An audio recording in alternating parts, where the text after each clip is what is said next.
Yo, halo teman-teman, kembali lagi di channel ini. Abedisme, terserah.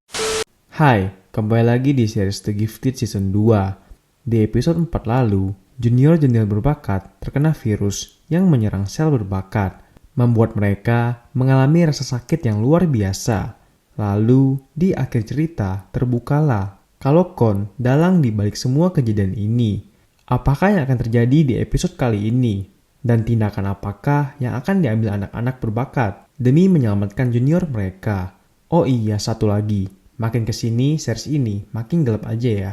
Ya sudah, kalau gitu, ayo kita masuk ke cerita.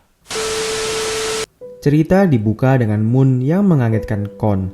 Ia hampir saja ketahuan sedang memegang NEX 88. Nah, yang unik ternyata Kon telah di ruangan ini dari malam hingga pagi hari. Sudah setahun belakangan, mereka menjadi teman dekat atau sahabat. Jika kamu ada masalah, silakan curhat kepadaku, ungkap Moon. Sesudah melihat kondisi Time, Budarin bertemu Pun di kantornya, yang sengaja dipanggil untuk mencari informasi tentang kelompok mereka. NDX88 dicuri oleh salah satu anak berbakat, tuduh Budarin. Tapi Pun tetap bersikeras kalau kelompok mereka tak ada hubungannya dengan masalah ini. Pak Pom memberikan laporan di kantor kepala sekolah. Semua siswa berbakat junior sekarang terinfeksi. Virus itu menempel di sel gifted, membuat mereka semakin lemah.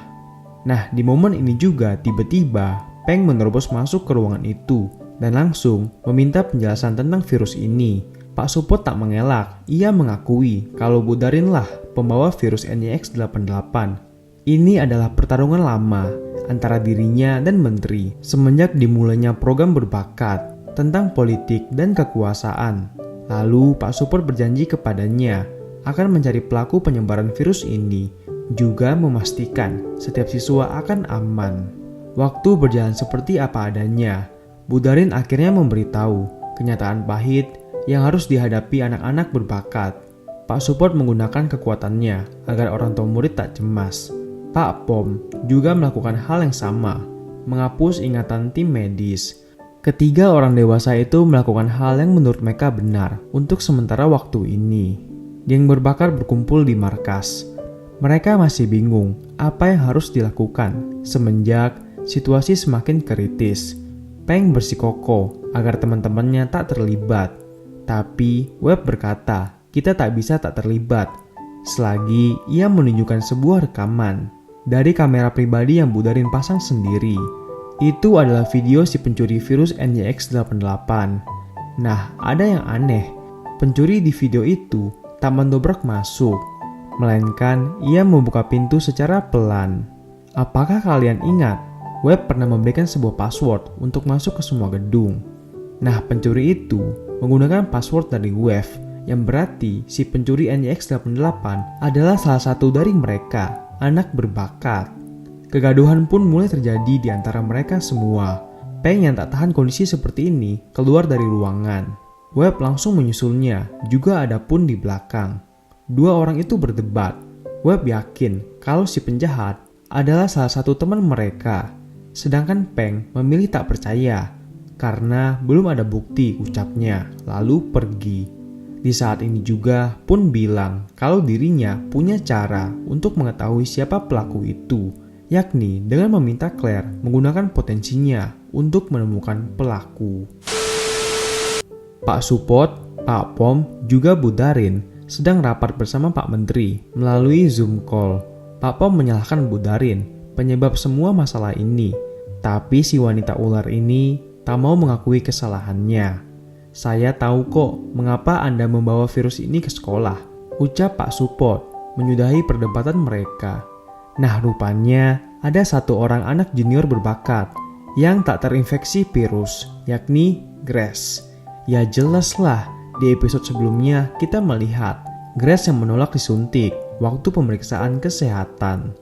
Claire sudah menggunakan kekuatannya, tapi semua orang menunjukkan warna yang sama, yakni ungu, artinya ketakutan. Ia pun tak bisa mencari pelaku. Pun memaksanya sekali lagi, tapi entah mengapa Claire malah kesal dan keluar. Pun menyusul Claire keluar. Dengan gombalannya berhasil menenangkan hati Claire. Tapi sekali lagi dengan halus Pun meminta Claire untuk menggunakan potensinya yang sudah berkembang pesat itu. Namun yang terjadi, Claire masih tak percaya diri. Di sini Pun memberikan dorongan semangat yang mana akhirnya Claire menyentuh Pun. Potensinya sudah berkembang, yakni Claire bisa tahu alasan mengapa seseorang itu memunculkan aura tertentu. Misalnya aura ungu Pun, yakni ketakutan. Ia tahu Pun yang sekarang ketakutan karena ia cemas jikalau kekacauan sekarang akan melukai Claire. Wow, hebat ya Claire, makin berkembang. Nice. Pak Support masih berdiskusi dengan Pak Menteri. Akhirnya ditemukanlah sebuah solusi, yakni ia meminta informasi tentang NYX-88 segera. Uniknya, Budarin juga mendukung hal yang sama. Ia berharap kalau pihak kementerian memberikan informasi NYX-88 juga obat penangkalnya demi menyelamatkan banyak nyawa siswa berbakat. Tapi Pak Menteri tak memberikan jawaban dan lalu menutup laptop. Di akhir rapat, Budarin berjanji akan mencoba mendorong menteri agar memberikan informasi senjata biologis itu. Claire dan pacarnya kembali. Ia akan memulai untuk melihat detail ketakutan semua teman-teman berbakatnya. Dimulailah dari Jack dan Joe. Mereka cuma takut terkena virus itu juga. Lalu Om, yang ternyata anak yang suka main-main ini takut kalau masalah virus ini bisa merusak masa depannya. Wow, rupanya kamu mikirin masa depan juga ya. Nah, lalu kemudian adalah Wave. Yang baru saja Claire ingin mengatakan tentang ketakutan Wave, ia langsung saja menyuruh Claire untuk berhenti. Mungkin karena malu. Sesudah itu, tibalah giliran Con. Tangan Claire perlahan mendekat, dan lalu tiba-tiba Moon langsung memecah suasana. Apa sih gunanya guys? Kita mencari kesalahan satu sama lain.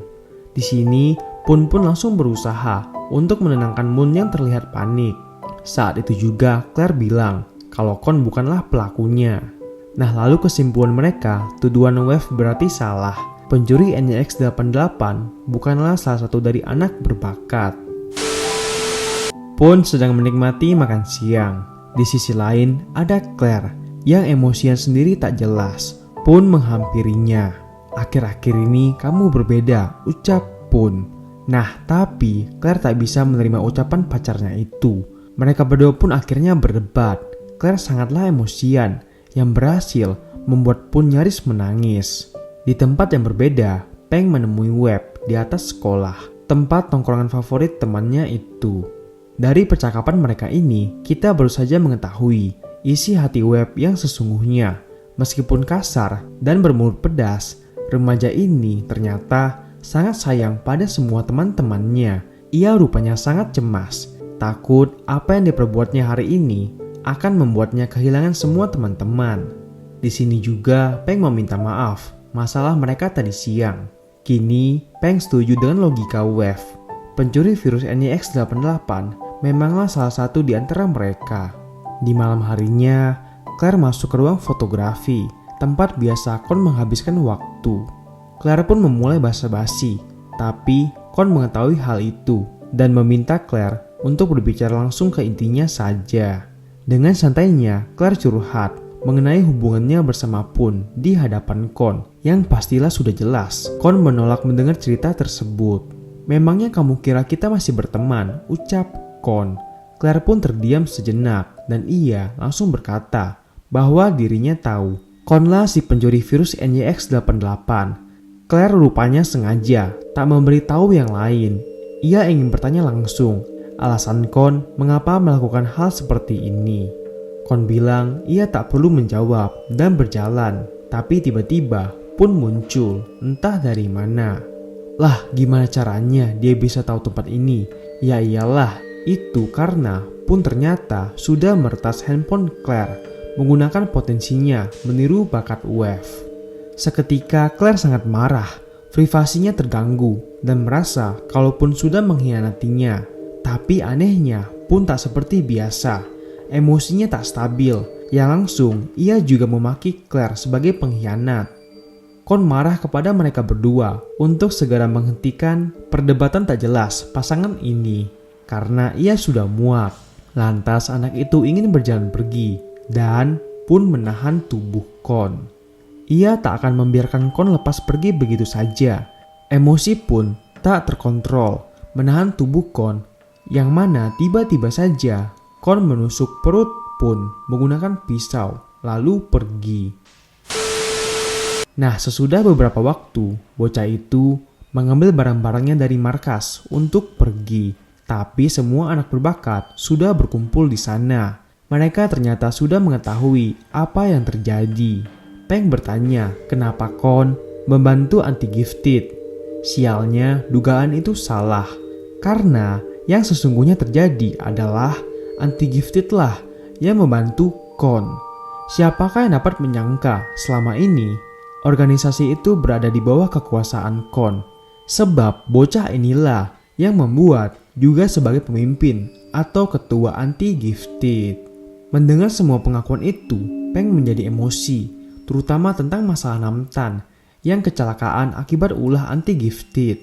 Dengan jahatnya, Kon malah tak peduli dan bersikap santai. Saat itu juga tiba-tiba Wave tumbang, disusul anak-anak berbakat yang lain juga.